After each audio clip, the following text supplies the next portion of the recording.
Rome Rome भाइयों. आज कोंबडीची हळद होती म्हणून तिने आपल्याला फुलं आणायला बाजारात पाठवलं. म्हणे खूप महत्वाचे फुले, लवकर जाऊन घेऊन या. इथं आल्यावर कळलं एवढं लांब तिने आपल्याला एक गवती घ्यायला पाठवलं होतं.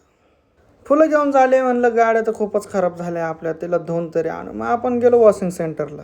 गाड्या धुवायला गेलो, पण मयूर भाऊ गाय चप्पल तर वेगळाच घालून आलत्या. म्हणलं ही कोणती स्टाईल आहे, काही कळतच नव्हतं. म्हणलं गाड्या धुवायला 2-3 तास आहे, तोपर्यंत आपण आपले रील तरी काढून. मग आम्ही गेलो तो पण रील काढायला. आता मयूर माझ्यासोबत एवढं रील काढायला होता. लगेच भाऊच्या अपेक्षा, म्हणे मला आता रसच पाच.